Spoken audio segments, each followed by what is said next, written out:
dame. Là, c'est plus la même. Bon, alors, pour faire un buste, donc déjà, préparation des cuves. Donc, généralement, la matière est très chaude et liquide. Voilà. Je tourne.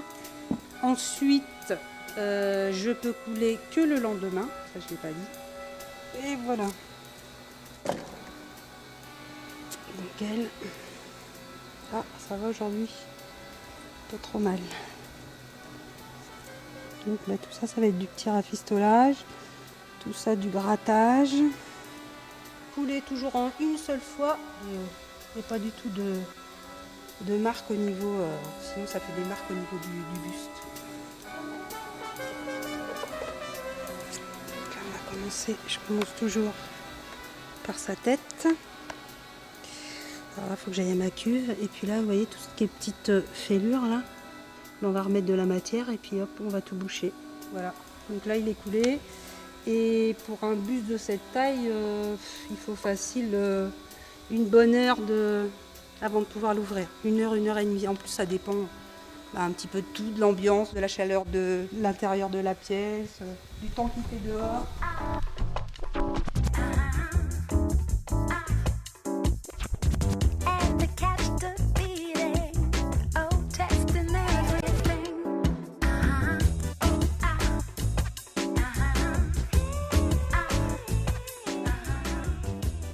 Alors pourquoi des bustes en cire? C'est tout simplement une interprétation de Cire Trudon, de modèles existants, qui représentent des personnages historiques ou non, qui ont un lien direct avec la maison Cire Trudon.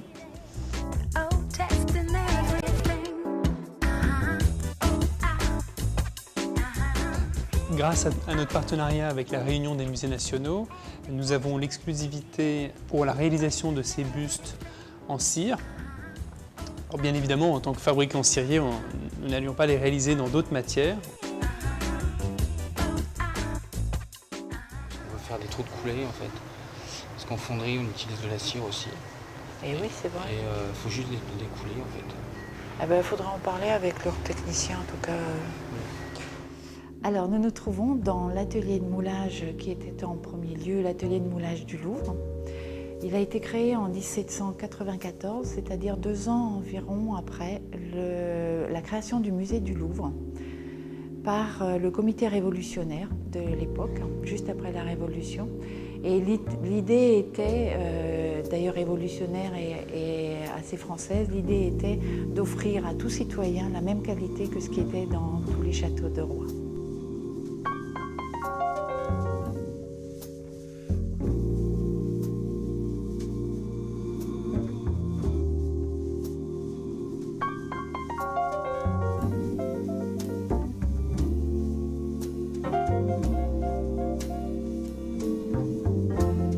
Normalement nos moules peuvent être destinés à la fonderie sans problème. Le travail de coulée de cire, s'apparente beaucoup à la coulée du plâtre.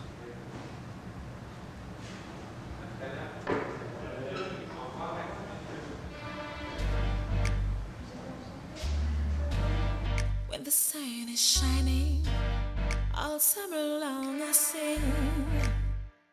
And now I'm flying in the good way. I need the sunrise all night and day. All summer I sing, cool summer. Ah, cool summer. Oh, summer. Voilà, je suis actuellement à la finition en fait. La pièce est quasiment terminée. Une dernière révision et puis on va passer à l'étuve.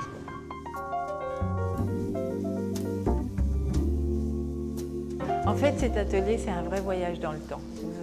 C'est un voyage de l'Antiquité à nos jours, à travers tous les styles, toutes les époques.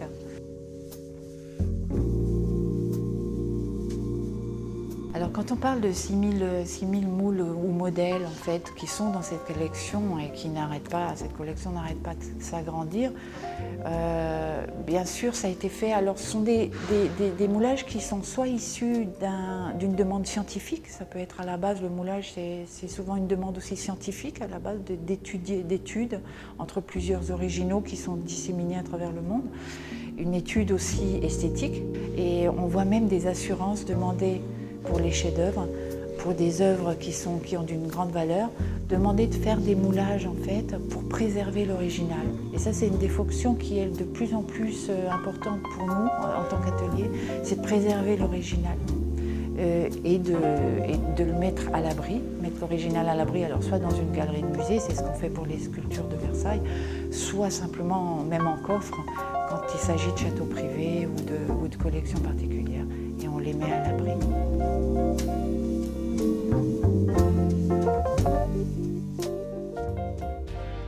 When the sun is shining, all summer long I sing. Alors nous avons fait un partenariat avec la Maison Trudon dans ce même principe, à la fois de travailler avec quelqu'un qui a un métier d'art également, puisque ce sont des métiers qui deviennent rares. Le métier de mouleur statuaire, la Maison Trudon avec sa qualité traditionnelle de la cire, ce sont déjà deux métiers d'art qui sont réunis et qui participent en fait à la diffusion culturelle de modèles de qualité, puisque ce ne sont pas des copies, simplement des copies d'un sculpteur qui peut être plus ou moins bon, ce sont vraiment des moulages qui sont faits sur les originaux. Donc là, vous avez le respect total de la création de l'artiste à l'origine et de celle de la sculpture qui a été faite.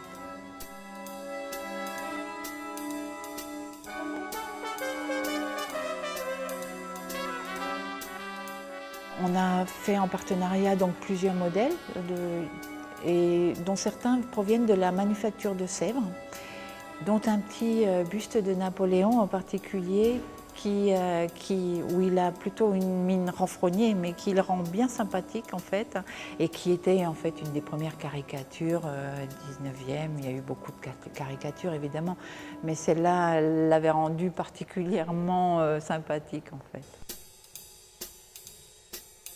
L'histoire d'amour entre Trudon et la cire a débuté en 1643, lorsque Claude Trudon est arrivé à Paris. Il était marchand graissier et cirier.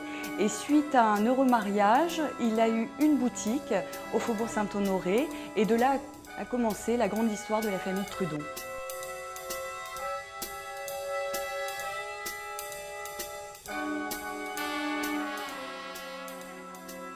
Donc derrière moi se trouve l'art du cirier qui a été écrit en 1762 par Duhamel du Monceau avec de nombreuses références à Trudon, références à son savoir-faire, à la qualité de son travail qui est donc relaté tout au long de l'ouvrage.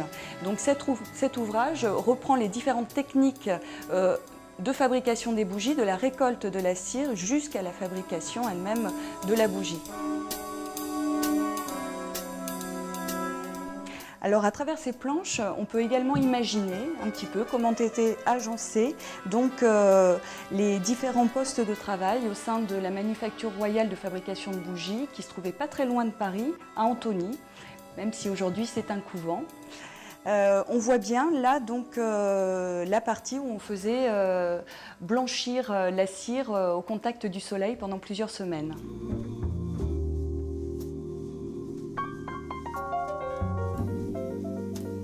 Ici, ça s'appelait l'herberie. Et je pense que c'était bien plus large, hein. L'herberie. Et les ouvriers, après avoir travaillé la cire avec les perches, s'étaient étendus sur ce qu'on appelait l'herberie. Donc ici.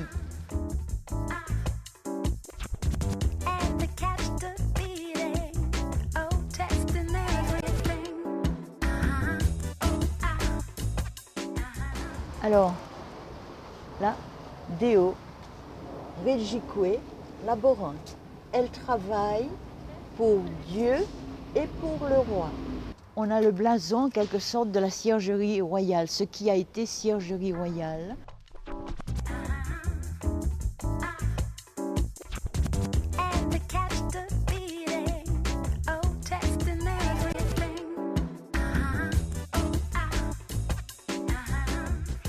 Parce que c'est inouï quand on y pense, tous ces cierges que cette maison devait fournir, tous les châteaux des alentours et Versailles. Et vous devinez bien qu'à l'époque, ce qu'a été Versailles.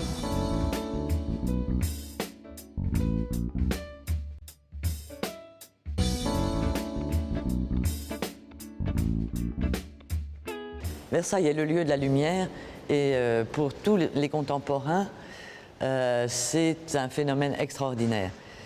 Au XVIIe siècle, on est très avide de clarté.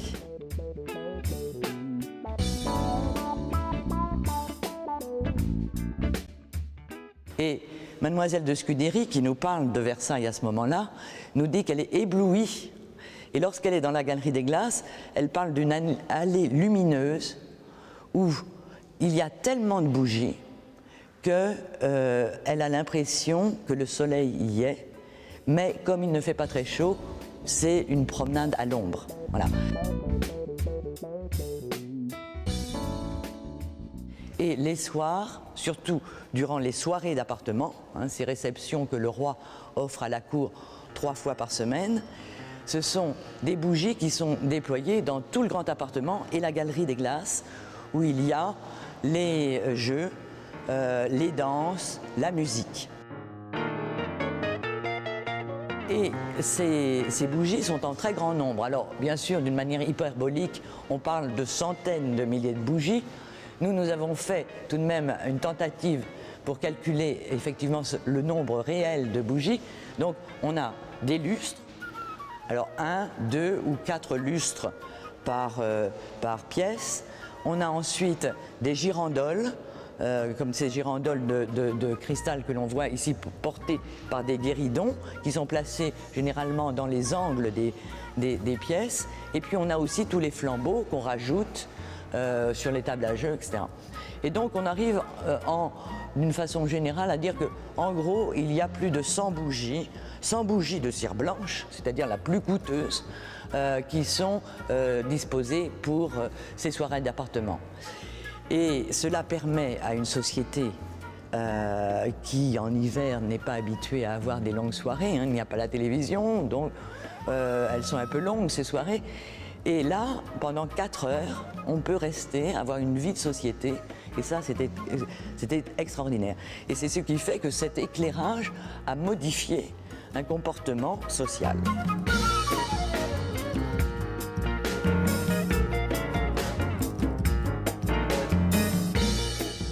Mais c'est vrai que la lumière, le soleil, la vérité, c'est le bien. Et l'obscurité, c'est par contre le mal.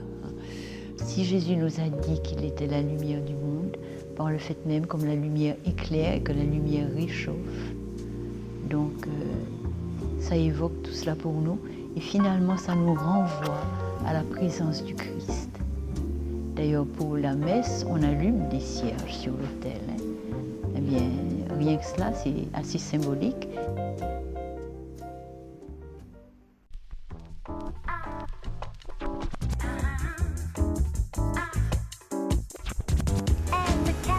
Alors, cette machine est un métier à MAD, comme on dit chez nous. En fait, c'est un métier qui permet de fabriquer des chandelles. On l'appelle MAD parce qu'à l'époque, nous fournissions l'église de la Madeleine. C'est un métier qui a plus de 50 ans environ.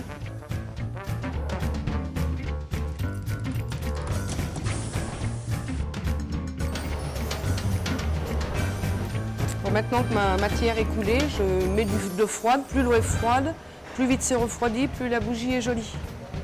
Et j'ai plus qu'à attendre, là maintenant que ça refroidisse, pendant au moins 3/4 d'heure et recommencer la même gratter, couper, gratter et récupérer les bougies. Voilà, là je vais desserrer ce qui s'appelle les mâchoires pour pouvoir extraire mes bougies. C'est une technique ancienne, ils sont tellement anciens que je les appelle mes bébés.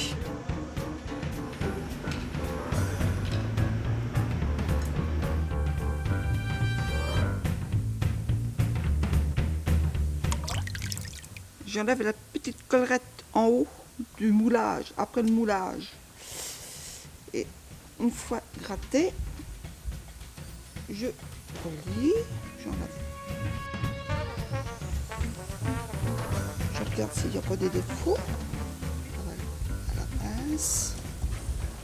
Elles sont très lourdes. J'espère. Je descends. Je ressors jusqu'à la collerette. Je replonge. Je sors jusqu'à la collerette et je tire. Je suis les... et je trempe l'eau.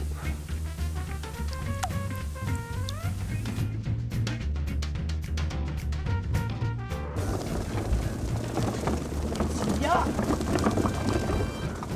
ta porte est noire.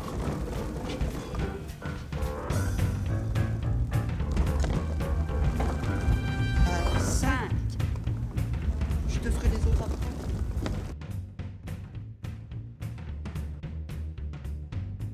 Alors là, au niveau du démoulage, il n'y a pas vraiment de temps, dire 5 minutes, 10 minutes. C'est au visuel un peu, parce que généralement quand je fais du camé, je fais du démoulage de buste, donc je suis un petit peu... donc en fait, puis ça dépend si mon jus a chauffé un peu plus longtemps, moins longtemps. Donc c'est un peu à l'instinct, quoi.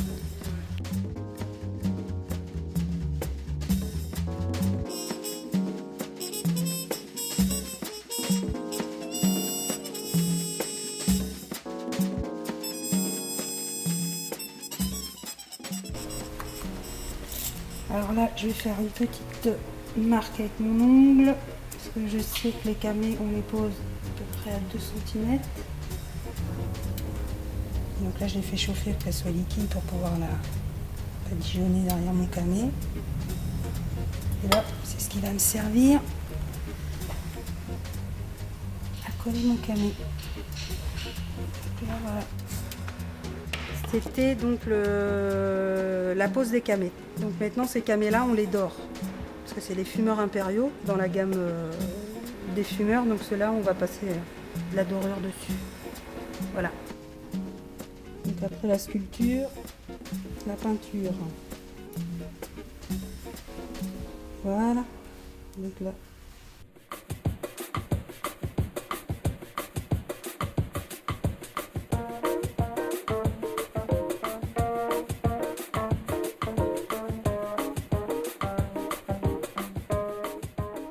Et donc après, là, ça va sécher. Je la laisse sécher quand même assez longtemps. Et après, je vais repasser une couche de dorure, mais ça sera un autre or. Et ça donnera un aspect beaucoup plus brillant.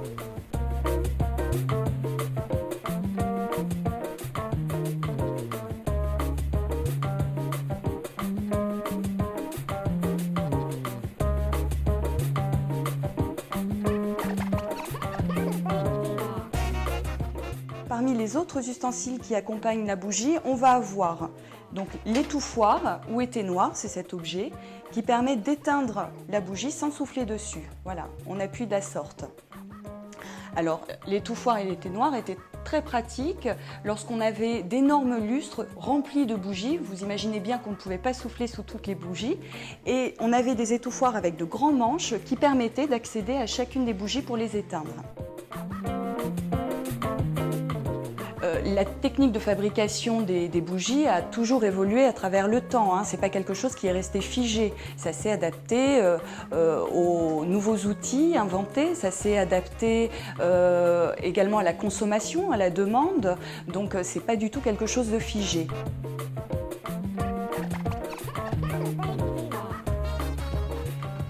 Voilà, alors on vient de traverser 4 siècles d'histoire pour au final se rendre compte que l'objet originel n'est pas tellement différent de celui que nous connaissons aujourd'hui. Ce qui a changé, ce sont les matériaux utilisés pour sa fabrication et les moyens de production eux-mêmes qui permettent une grande gamme à la fois de couleurs mais aussi d'odeurs, puisque aujourd'hui il existe des bougies parfumées.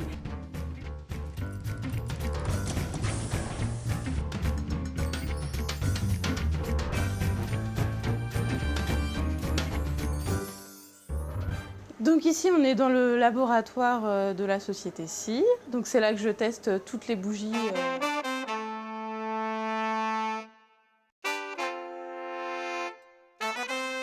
Ici, on travaille sur 2 matériaux différents. Des matières qui sont des paraffines, donc qui sont très dures, qui ont la propriété d'avoir un point de fusion élevé et qui sont assez translucides, et des matières végétales comme vous pouvez le voir ici. Donc on a des stéarines, une matière première qui est bien blanche, qui est dure également, et là vous avez une autre sorte de cire naturelle qui est de la cire d'abeille.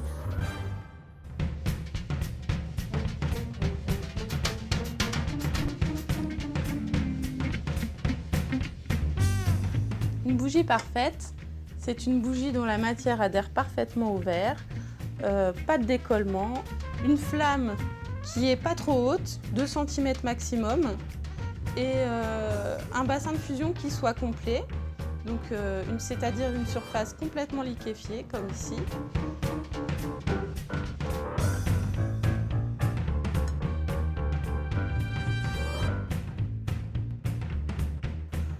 Ce qui est important et que là vous ne pouvez pas constater à l'image, c'est la diffusion olfactive de la bougie. C'est-à-dire qu'au bout d'1 heure, dans une pièce, vous allumez votre bougie et vous pouvez sentir le parfum délicat qui est incorporé dans la bougie sans dénaturation de la note olfactive.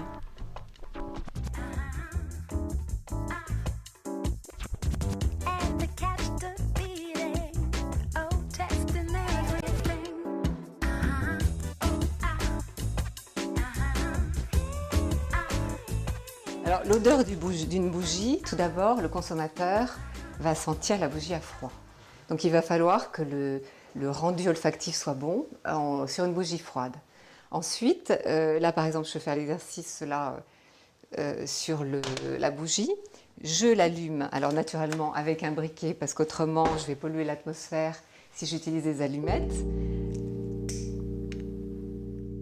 En général, il faut attendre que la surface de la bougie soit entièrement fondue pour pouvoir évaluer au mieux le parfum.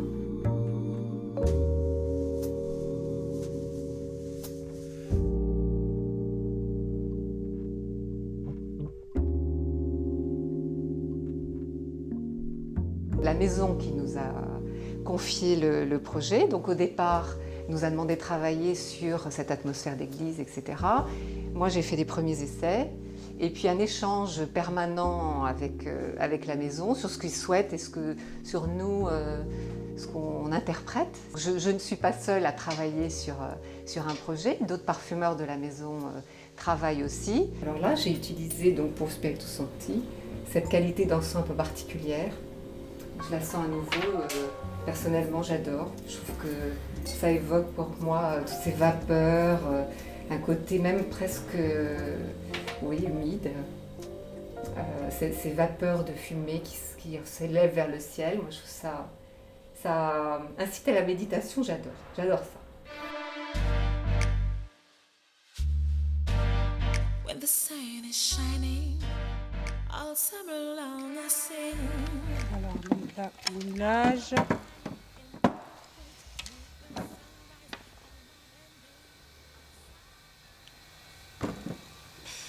Alors là, comme vous pouvez voir, il n'est pas très beau, mon Napoléon. Il a un peu la tête de travers, le cou un peu... Donc comme il faut qu'il y ait quand même un minimum de critères au niveau beauté, et ben on va le mettre à fond dans la cuve.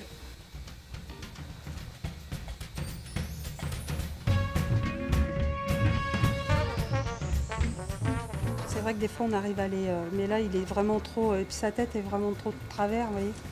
En fait il n'est pas assez beau. Donc là il est fêlé, vous voyez. Donc là on va le remettre à fondre. On va le mettre à la vente. Allez, au revoir Napoléon. Avec tout ce que je mets, vous savez, dans la cuve tous les jours. Voilà Napoléon.